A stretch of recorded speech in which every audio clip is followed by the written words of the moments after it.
Hello. Happy Monday, Hi, everyone. Betsy. Hey, David. How are you? I'm good. So, is everybody ready for our next surprise adventure? Ready to globetrot? Yes. So, you know, I was going to mention a couple days ago, I came across a training video on through Legacy. Mhm. And it was I have her name here. Linda Yip was the presenter, and she's written a book called I don't know what the name of it was, but it was the theme was what she called impossible genealogy. Oh, And what she did was she has researched her Chinese ancestors, mhm. and she her presentation was partially about how she did her own research, but giving instruction on how you can do research in any country that she, or with any population that she referred to as impossible populations. And by that, which is basically what we try to do here. What she means by that are countries that I I call genealogically obscure countries, Mhm. meaning that they are countries that we don't often hear about when we're discussing genealogy. Countries that you can't find books at the library or at the bookstore on how to do genealogy. Um, she listed. I wrote down a couple of her criteria, but she said these are countries that have no vital records. They have few original records available, very few published works, if any, on how to do research in those countries.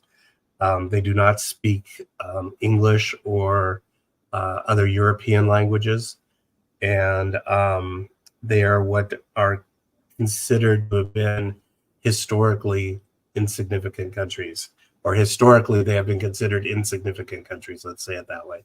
Um, so they are um, certainly in their own within their own boundaries, they were historically significant. But as far as the dominant genealogical European um, research goes, these are countries that just haven't gotten the attention. And she gave a bunch of really good pointers on how to do research methods that can be used no matter where your ancestors are from.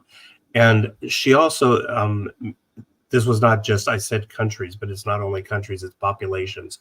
So it would be Native Americans, it would be African Americans, and then pockets of uh, ethnic groups within countries. So say the Romani in Europe and other groups. So it was really interesting, but I learned a lot, got a lot of good tips, and we'll be sharing some of those in future episodes.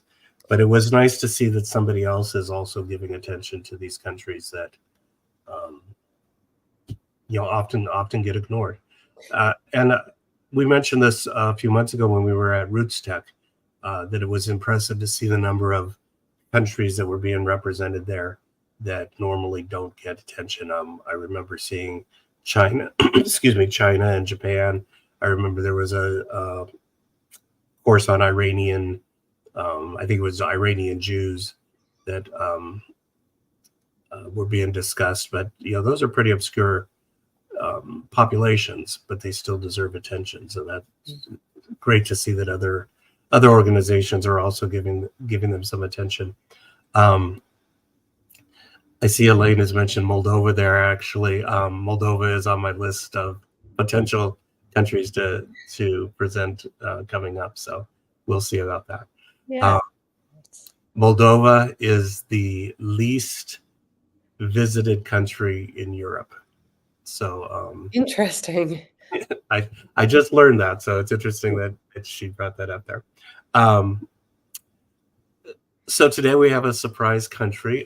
Shall we just get right into that? Sure. Um, we're going to, as always, I see a lot of names that I recognize from our monthly episodes, but um, some people are always going to be new here, so we want to kind of go over just the generals of what the global project is, what the opportunities are for members that are interested in joining us, and then we're going to visit a impossible country, as Linda Yip would say. And then we're going to give a pointer. We're going to talk about using the fan club method to do some to break down brick walls and to enhance your family tree. And I both have some examples where we've used it and how it's worked for us. So we're going to share that. I think a lot of people may know what it is by definition, but maybe haven't actually seen it in work.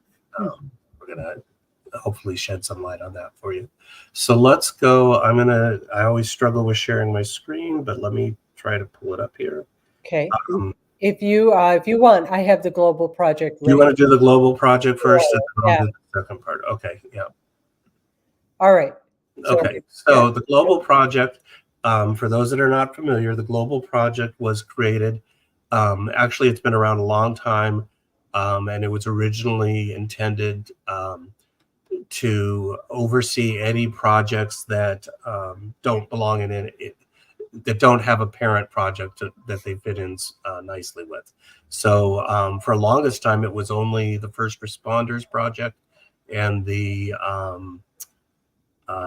what is the one with the children? I'm forgetting the exact naming of it. The Remember the Children. Yeah, and now we also have Died at Sea. Yeah, we've now added Died at Sea, and we have just added language volunteers. So I want to bring this up. This project was just sent over to me probably a week ago, so I haven't moved forward with it yet. But anybody that is interested in languages of the world, we're going to start putting together a project strictly for that. Number one, it'll be people that can translate into really any language, because I want to say foreign languages if it's only foreign if you're not in that country or don't speak that language. But any language that you're available to translate for, we'll get a list of people going. But we also want to work on coming up with some uniformity. So, for example, particularly names and places, but when you have Asian names and Arabic names and African names, even to a degree Latin American names, they don't always fit within the English constructs that we're used to. So we're going to try to come up with some sort of method for creating some uniformity there. I'm not sure how well that'll work because there's so much variation in names, but if we can get some general guidelines for our global team, what do you do when you come across an Arabic name? How do you enter the names into the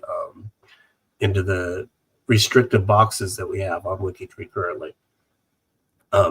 What's a nickname versus a title versus a given name at birth, all that kind of stuff. So that's what the language volunteers will be focusing on, in addition to doing the translation. So if you're interested, drop me a note, and we don't have a G2G post up yet because, again, this was just sent over to me recently, but we'll get that up eventually. But in the meantime, if you just want to send me a note if you're interested, that's fine. So this is what the global project was originally. Back in January, we expanded it, and we have been in the process of creating a project for every country of the world. We had about 25 countries currently that had projects, and those projects are still in place. Our top tier country projects: England, Germany, France, etc. But that's 25 out of 199 countries that we've identified in the world. That number varies depending on your source, but it's generally just short of 200 countries in the world right now. So we are in the process of getting a country project page for each one of those, and we've got about 75 currently. So we've got a little ways to go, but we're moving ahead pretty rapidly, considering we've only been up for 4 months so far. Of those 75, I would say probably 25 have active leadership and membership at this point. The rest are, I guess, what we'd call dormant.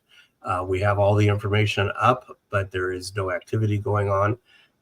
So if there's a country that you see that you are interested in participating in or even leading, we are accepting members, and we're looking for leaders. So let us know, and we'll get you hooked up with those. The countries you see in, go ahead. Oh, I was just going to ask, and you might be about to say this. So if they're hyperlinked, they have active leadership, and if they're not, they're well, not active leadership, but they have an active page. Okay. So if they're bold, which means they are hyperlinked, and that means that there is a page created for them. So if you would just want to click on Bosnia and Herzegovina there, you can see we have the page.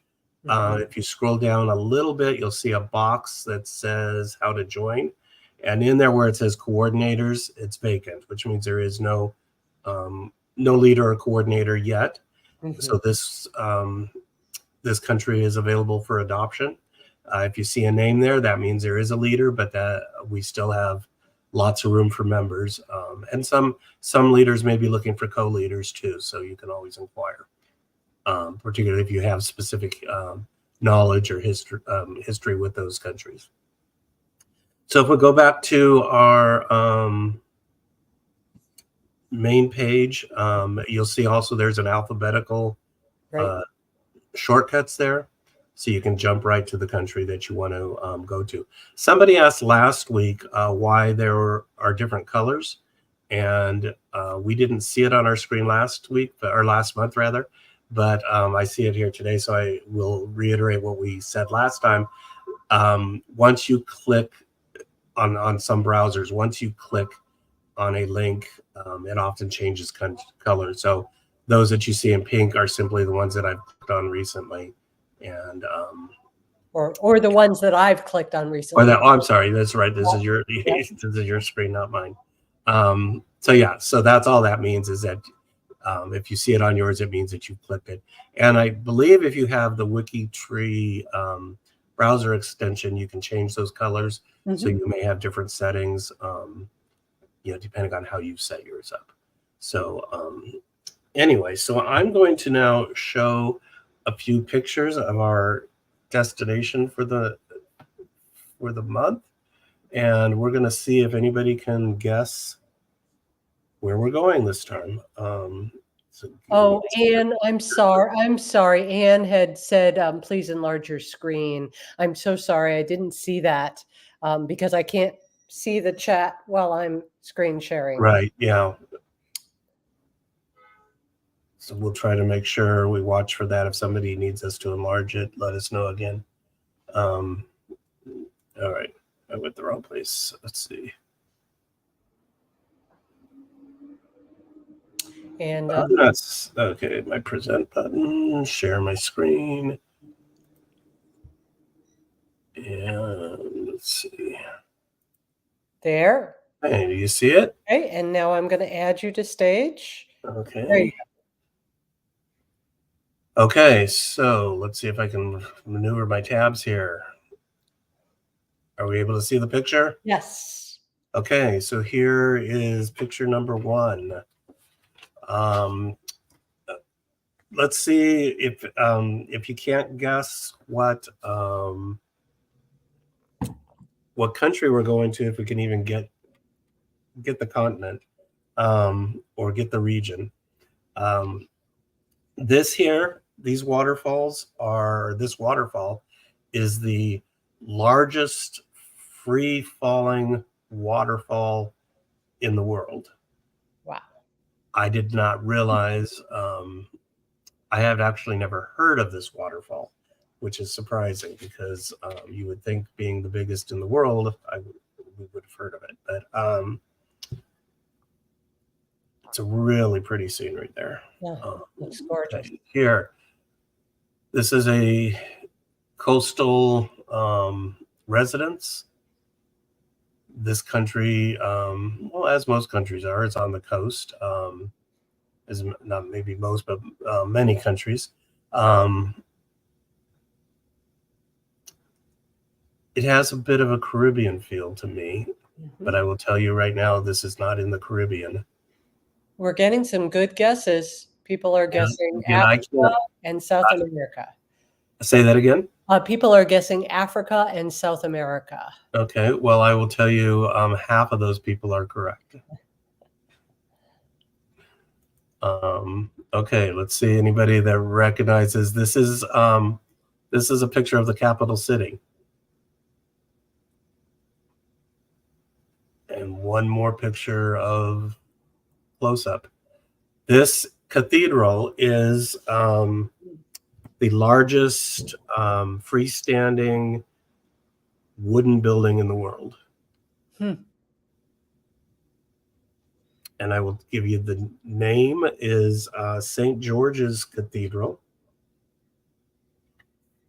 So that might give a little bit of a clue based on the language. We have 2 country guesses. Okay, what are they? Darren has guessed Guyana, and Robert has guessed Argentina. Well, Darren is a master of geography. Darren is correct. It is Guyana. Yes. So I mentioned earlier that Moldova was the least visited country in Europe. Guyana is the least visited country in South America, which is why I picked it to share today. It's intriguing to me after reading about Guyana because it's a fascinating country and some beautiful beaches and resorts. And one thing about Guyana that is actually unique in South America, it is the only country in South America whose official language is English. And with that, you'd think they get a lot of American visitors down there, but apparently they don't. I'm sorry, I'm skipping to the wrong. All right, well, let's just go back to our picture here. I'm gonna, Betsy, can we switch back over to you? No, I'm sorry. I think I can. I'm not seeing the screen. You still have the global. I do, yeah. Oh, here it is. I'm sorry. I couldn't find the tab. Just a minute. I've got it. Okay, I'm sorry about that. Okay, I'm going to go to the Guyana page. Skip down here to Guyana. And are we now seeing the Guyana page on screen? Yes, we are. Okay. So, again, I know a lot of people have been with us from the beginning and know how this works, but for those who are new, I do want to just kind of go over the Guyana page, and then we'll talk a little bit about its history and its culture. But just to show people how it's set up for those who have not been with us before. Every page that is overseen by the global project has a similar format. The home page is just our basic kind of our official business page, our mission, our goals, information on how to join. We showed this a moment ago, but if you see that it says vacant under coordinator, that means this project is available for adoption. And if you see at the bottom, we have a membership list. I just created this page this past week, so we don't have members yet. But if we do, we will list them on the page, so you'll be able to find people with similar interests to yourself if you're interested in doing research in a particular country. The first tab here is where you're going to find information on the history and the demographics of the country. This is important as you're starting your research.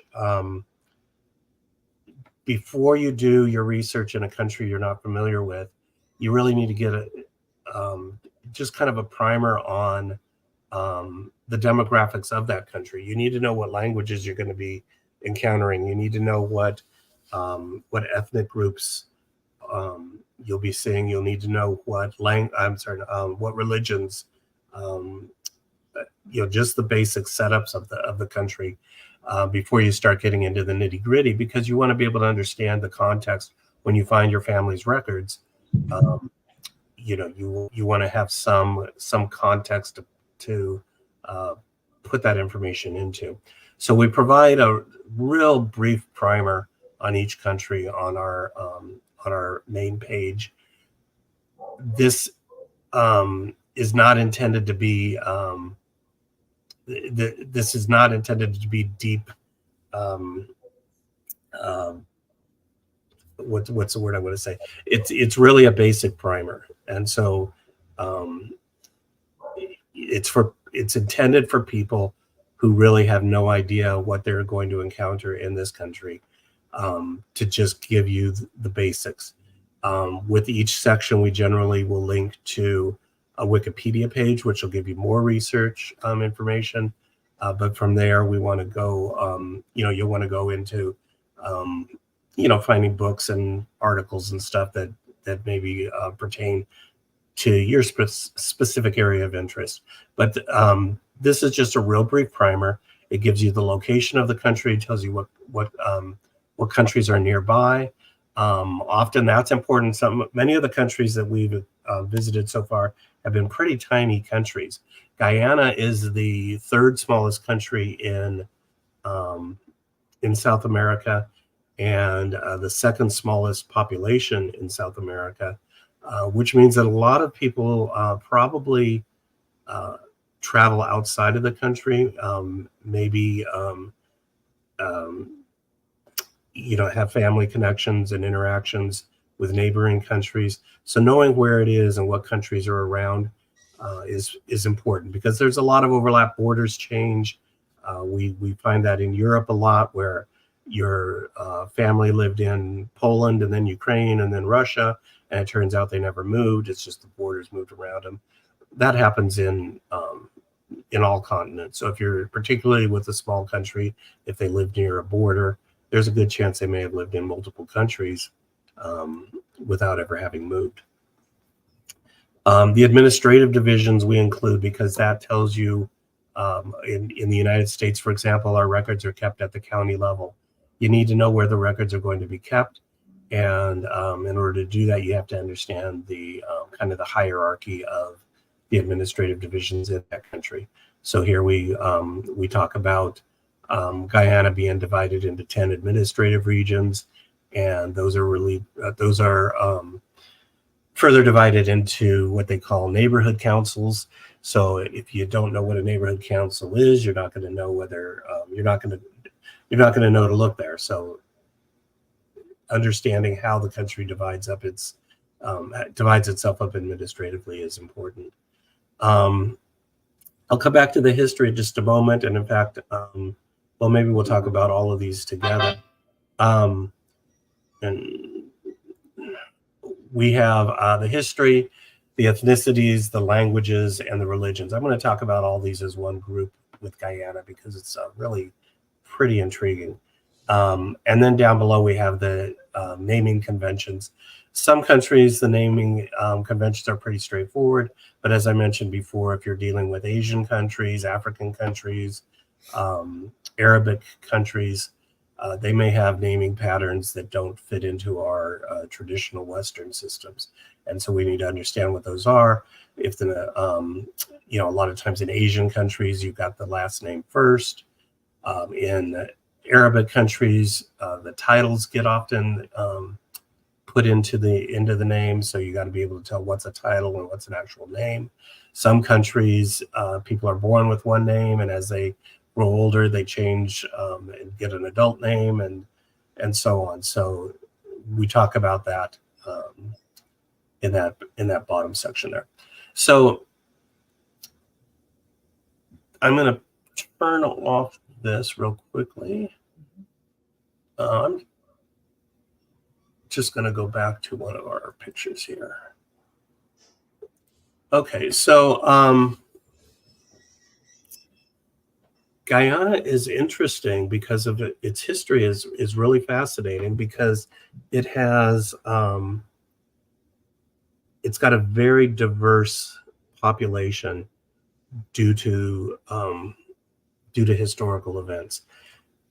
Guyana was obviously we have the indigenous people there first. The Arawak people and the Carib people were there, really going back millions of years. And it was right about the time that Christopher Columbus sailed that the Europeans first stepped foot on the territory of Guyana. And I say the territory because Guyana was originally, and again, I'm searching my tabs here. Here we go. Okay, I have a map here. Guyana was originally called the Guyanas, and there were 5 of them. There was a Spanish Guyana, there was a British Guyana, there was a Dutch Guyana, there was a French Guyana, and there was a Portuguese Guyana. Yeah, people were asking about the French Guyana And in the chat. Yes, okay, we'll talk about that.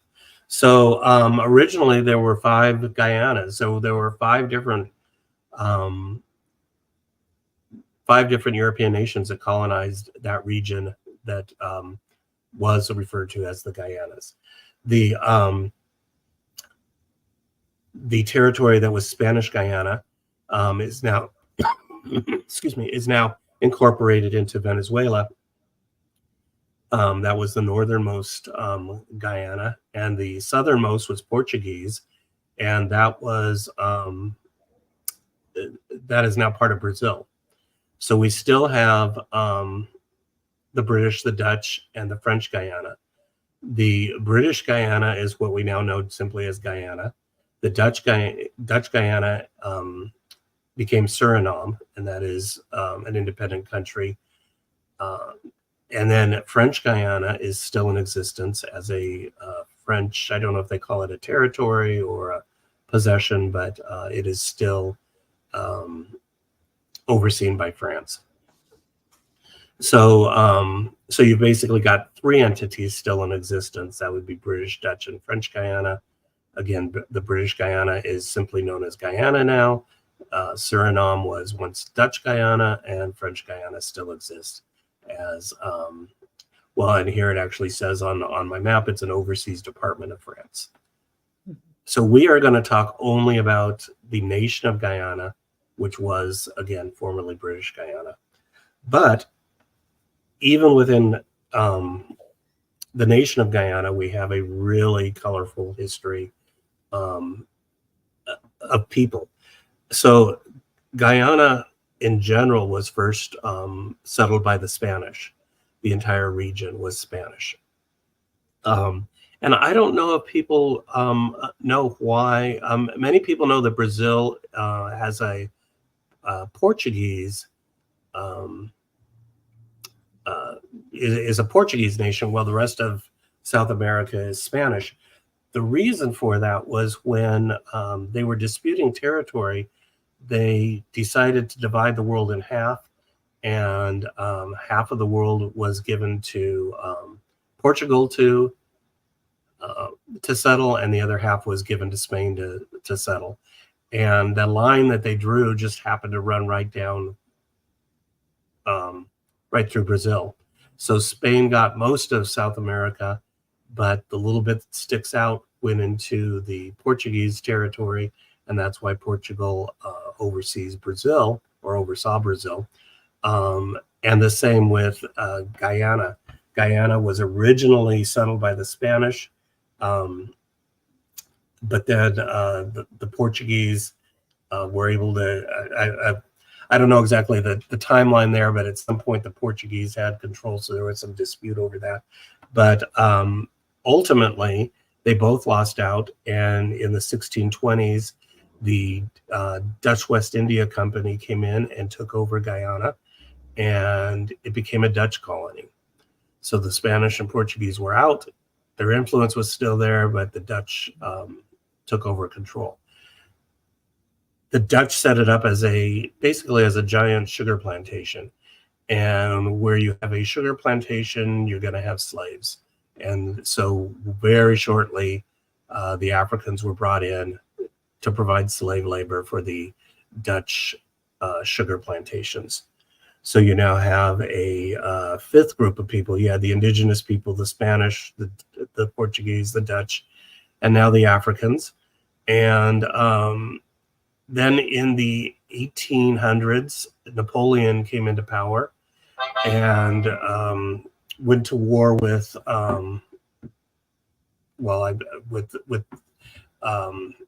with the Dutch and took over a bunch of territories, including Guyana, which became a French territory.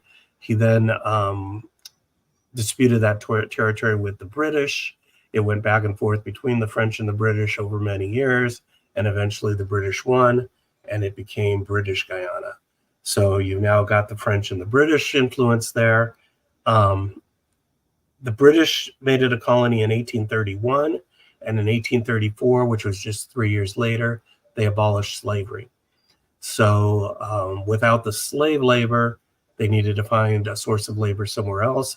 They brought in Indians from India to provide that labor. They were basically indentured servants.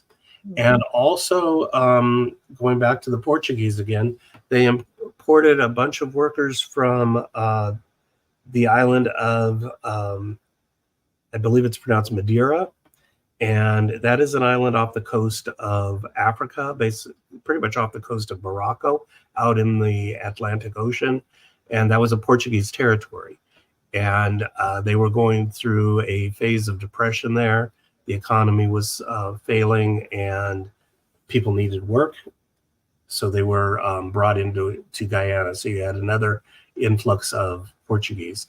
So today, if you say you are Guyanese, that doesn't really tell you much about your ethnicity. You have a very good chance of being either indigenous Spanish, Dutch, French, British, African, Portuguese, East Indian, or even Chinese, because after all of that, there was a big influx of Chinese labor in the late 1800s, mid to late 1800s. The population is so diverse. I'm going to go over to our notables section. You'll notice that we currently have a Black president of African heritage. We have, if we scroll down, I'm going to click here, the very first prime minister of Ghana was an Indian, a Hindu. He was the first Hindu Indian to lead a country outside of India. His president, Arthur Chung, was Chinese. So their very first president was Chinese. Their very first prime minister was Indian. And their second prime minister was the wife of, going back to Chedi Jang. His wife, he died in office. His wife took over. She was an American woman. So it was actually quite a while before they had, well, I'm going to say that differently. They had quite a diverse political leadership right from the very beginning. But to me, that's fascinating from a genealogical standpoint, because you, if you have Guyanese ancestry, it could lead you back pretty much anywhere in the world. In terms of your research, going starting not too far back, we're talking 1800s for most of these cultures. Okay, so I'm going to log out of this. So Betsy, I can't see the chat. Does anybody have any questions about? No questions yet. I just don't want to miss anything because I can't. Yoke had commented about influx of laborers, that it was not only from Africa, which you later said also from India. Yeah. Africa was initial. There was slavery. Mm-hmm. And then when the slave trade ended in the 1830s, first it was the Indians, and then that was followed very quickly by the Portuguese, and by the 1850s, very large influx of Chinese workers. Mm-hmm. And all of these cultures have their own they've maintained their own distinct culture within Guyana, but they're also very integrated within each other. So from what I understand, and I'm not, I've never been to Guyana, and I'm not going to profess to be an expert, but from what I understand is that the cultures have integrated, very well. There's as I said, we've got their very first prime minister and their very first president were from these indentured servant ancestors, and their current current president is a descendant of slaves. They do not have a prime minister currently. They did early on, but now they have, similar to our system, they have a single president that runs the country or oversees the country. Okay, so there's Guyana. Again, we bring this up to show, I'm going to go to our resources page.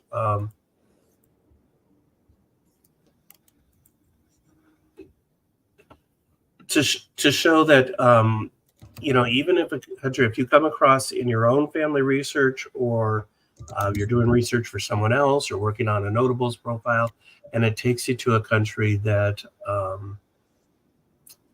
that isn't something you're familiar with, and there isn't a lot of information seemingly readily available, it may not be as difficult to do the research as you might think. Particularly these countries that have large immigrant populations, because where there's large immigrant populations, there's often a lot of immigration records. And it depends on the country as to how available those are, but that's often a really good place to start, is finding out where the immigration records are. We do provide a resources page for every country, and they follow a similar pattern, but we invite people to add additional resources as you come across them in your own research. If you know of resources that we don't have listed, please feel free to log on and just add a link. These pages are all editable by membership, so you do not need permission or to be part of the team to go in and add something if you think it would be valuable. Wikipedia always has a page of links within Wikipedia. So we always start out with the Wikipedia links. That's good for basic research. Family Search has their own wiki, and as far as I know, they have every country of the world included there. So there's a Guyana page that will list resources for doing research in Guyana. Some of those pages are more thorough than others because they are, just like WikiTree, they are a wiki. So it just depends on what members have added or haven't. Ancestry does not have any Guyana-specific record collections, but sometimes you can still find research, or you can still find information on more generic record collections, cemetery collections like Family Search.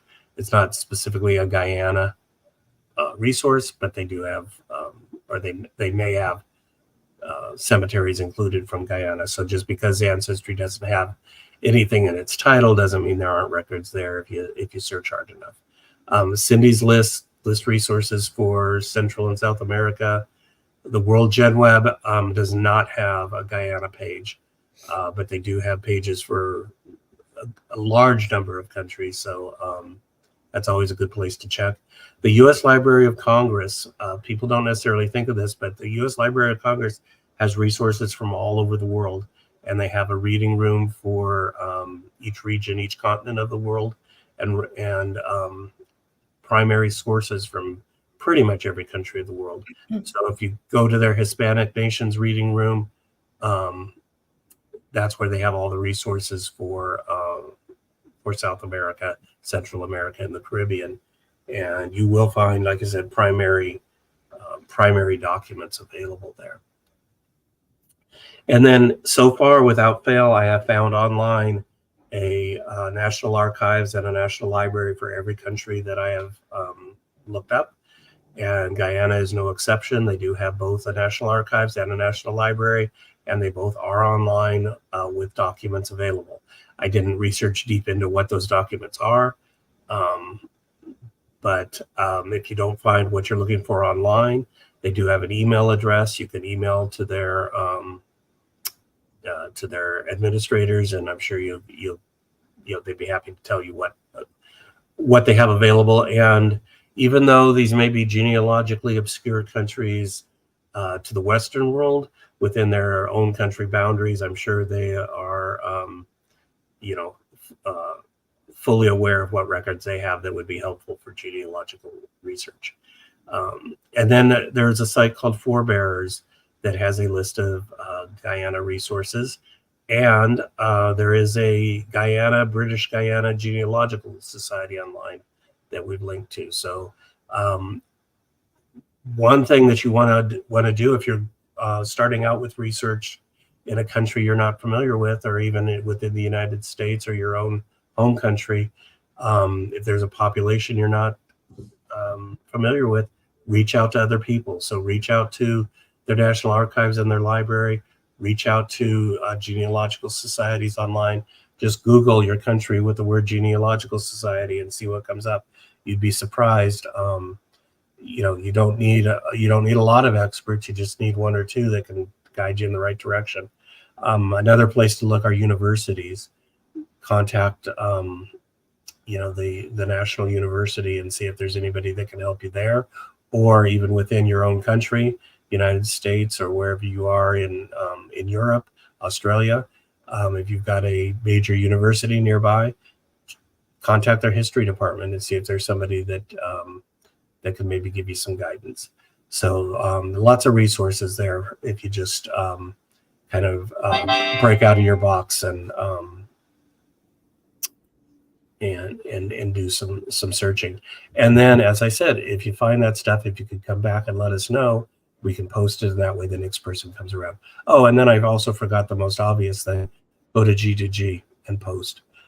Just this past weekend, I had some research I was doing, and I got stuck. I posted a message on G2G, and with hours I had not only my questions answered, but a whole lot more research than I ever expected. So don't ever forget to, or don't ever neglect to post your questions on G2G and see what you can get.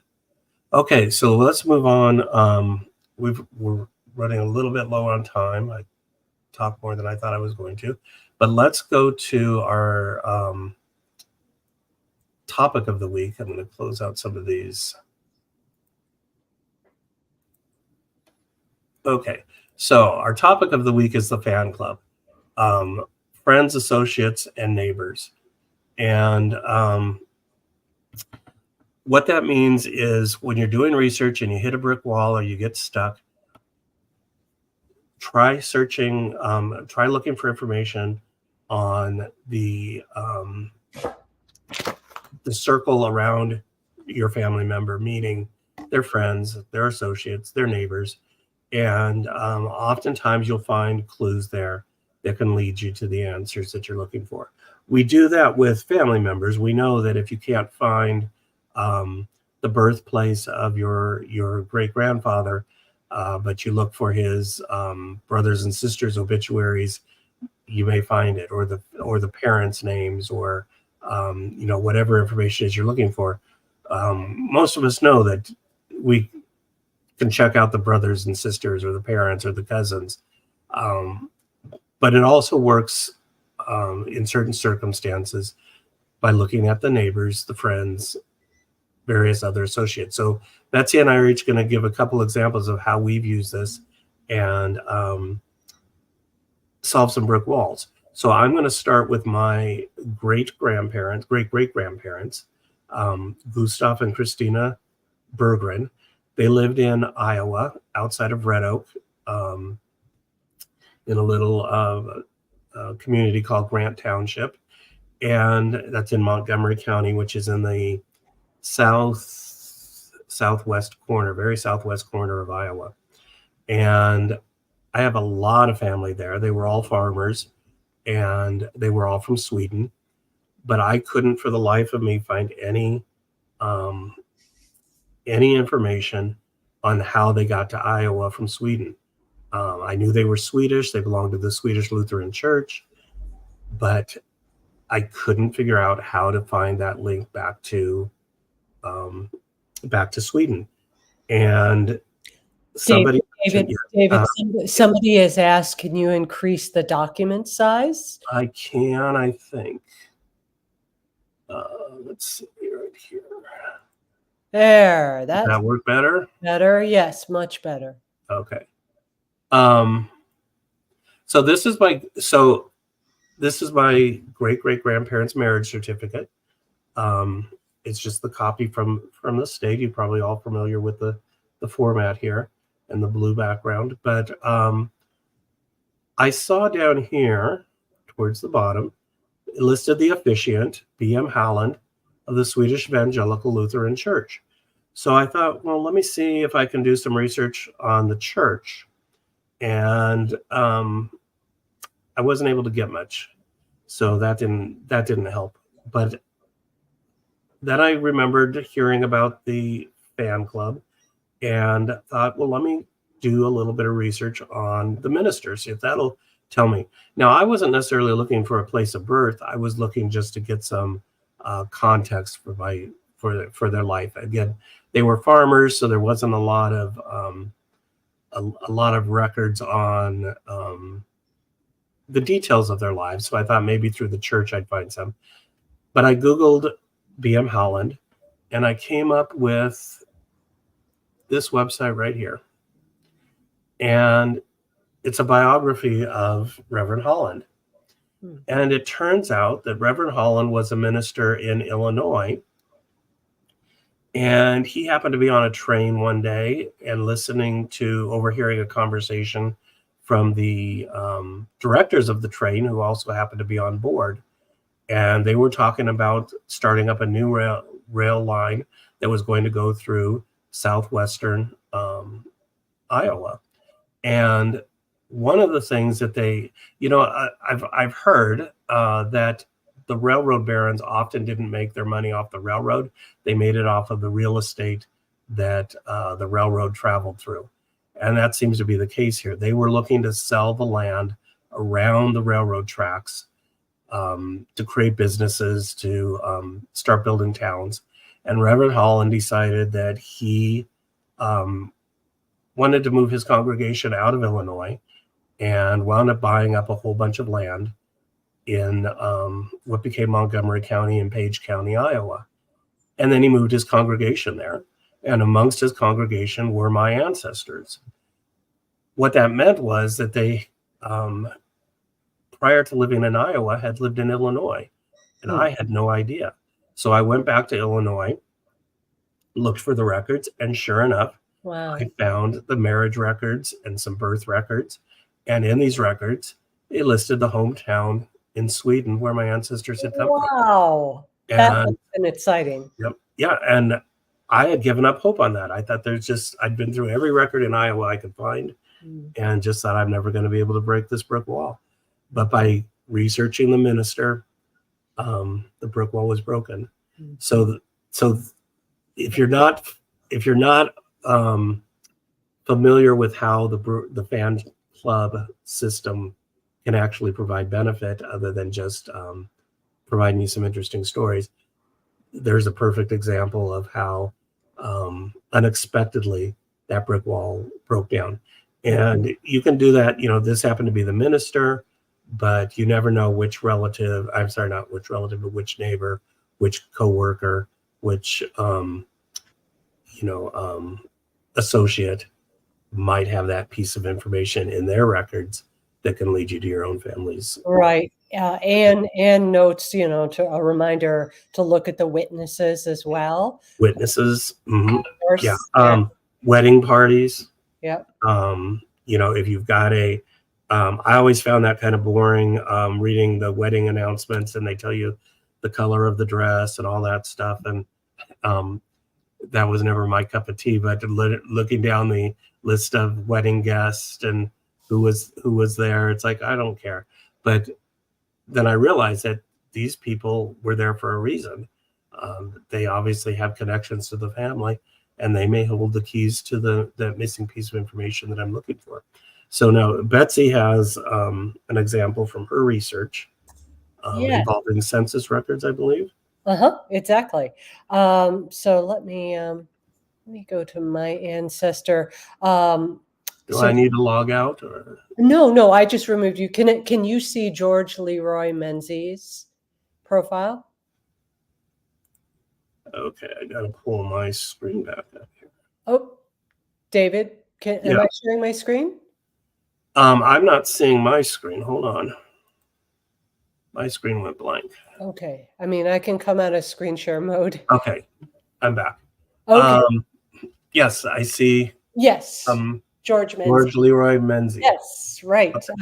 So a somewhat distant cousin of mine, although I was very lucky to come across this fantastic postcard of his with his signature. And he was married to a woman named Frances. And I was having a hard time finding them in the 1910 census. And I was really eager to do so because I wanted to, there was information about Frances and whether she'd had children or not that I wanted to see. So let's see, I found them in the 1900 census. And this was the time when they started giving you actual information about the address. So you can see here along the side, they lived in central New York on Broad Street. And the address, house 28 Broad Street. And so there they are. George and Frances and several other members of the household. And then I also have found them in the 1920 census. And I noted, aha, they are still living at 28 Broad Street. And that was very helpful.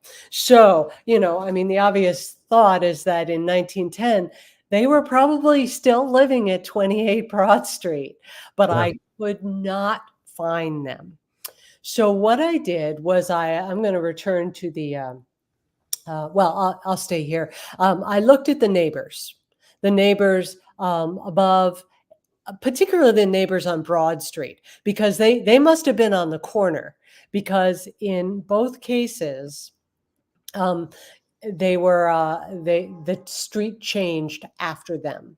So in the 1920 census, after their listing, it went to Washington Avenue, and in the 1900 census, it went to Chevy Street. So I decided to stay with the actual neighbors on Broad Street, and I jotted down names of couples, about 3 houses down. I noted Jesse and Arthur Wiggins, and Lauren and Mary Cable, and Homa and Ella Bonney. And I started searching for them. I just went to, just a blind search with those names. And of course, you can estimate a birth date for the people, and looked for them. And lo and behold, I found George and Frances, but the transcription, you could see why I had a terrible time.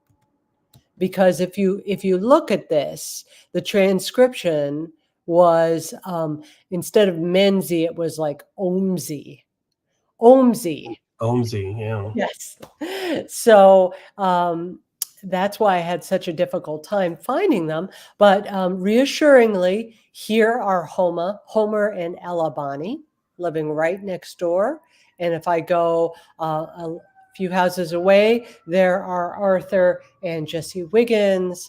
And there's even another family, the Sperrys, that were nearby in 1900 and 1920. So this is a really good little trick when you can't find somebody. Yeah. And the same would work with farming communities. They may not be right next door address to address, but Hmm. if you can find um, people from neighboring farms, so again, they may be listed next door in 1910. In 1920, they may be a page or two away, Hmm. depending on how the census taker drew their map. But yeah, you can. Um, it's challenging when you have a transcription error like you just showed, because never in a million years would you think to search for OMSI, or No. try all kinds of different spellings, but you're going to be to the handwriting when you first showed Broad Street. I was trying to read that. I thought it started with a Z. Like the handwriting went. I was trying to pronounce Zrods, or I think that was a strange name, but once you said it, it's it's apparent. But yeah, the transcriptionists get it wrong. Yeah. Quite often. So one quick additional example here. So my family, the Randall family, came over. John Randall came over in the 1600s, and he was married to a woman named Elizabeth. And we know this because during King Philip's War, well, no, let me say that differently. So during King Philip's War, there was the Attorney General of Rhode Island.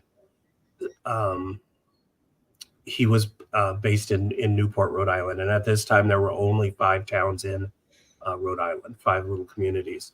The newest one was Westerly, Rhode Island, which was where my ancestor was living, John Randall. And again, John Randall was married to a woman named Elizabeth. We didn't know what her last name was.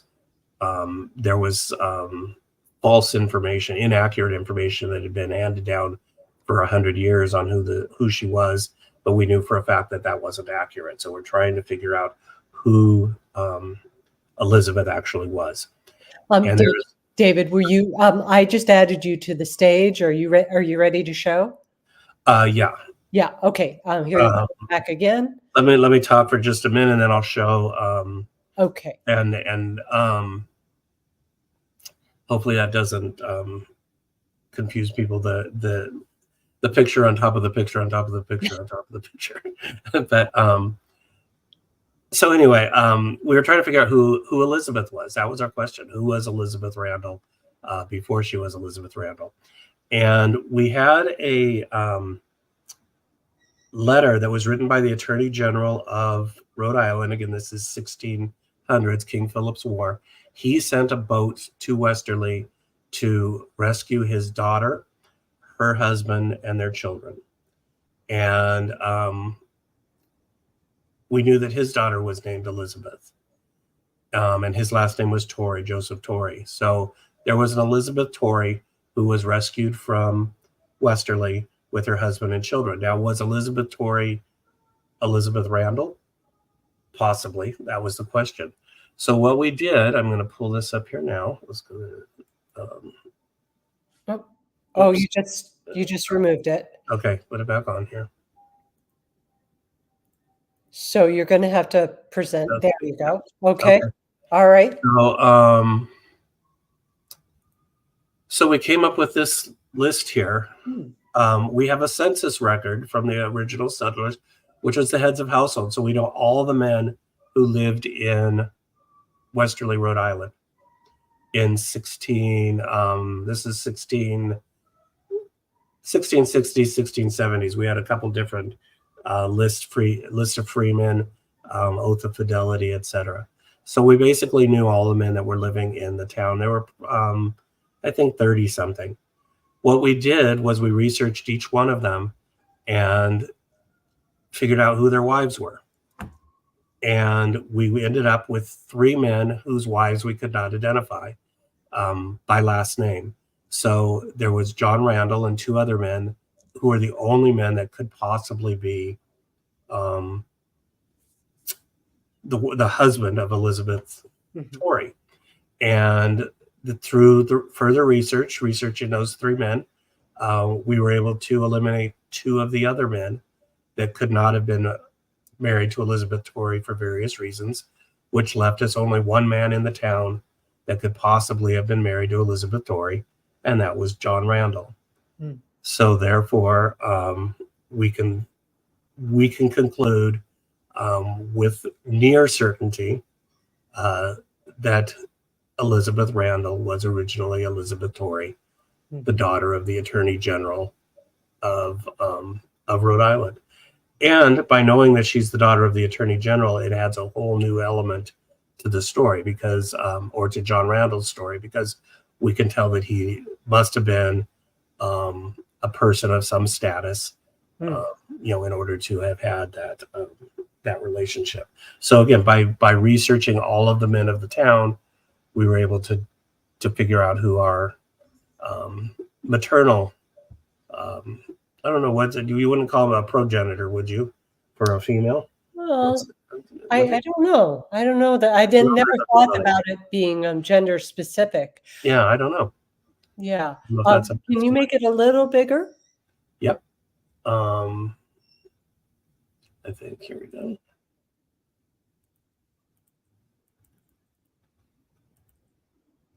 Yep. And so I can just scroll to the top and show you what we have here. So this is our free space page. I say we because there's a team of us that did this together.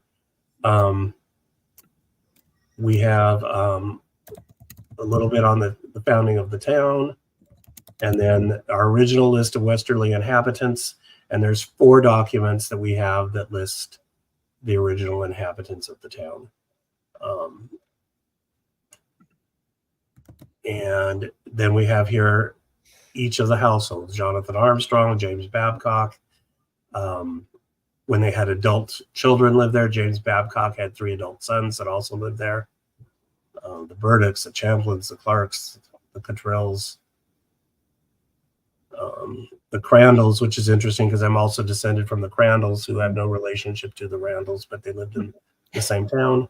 One is my grandmother's ancestor, and one is my grandfather's ancestor. And if you go down, I'll go down a little bit faster here. And then here you get down to John Randall. And we still have the question mark up there because we're still doing some research, but it appears that Elizabeth Torrey could only have been John Randall's spouse. Wow, well done. Which adds a fascinating story too, that they, I'm sorry, I'll close out here. Oh, we've lost David. Okay. I hope that David will rejoin us in about 30 seconds. What I will also say, while we're waiting for David, is that our next global live cast is always going to be the 3rd Monday in June. So that's June 17th at 1 p.m. EDT.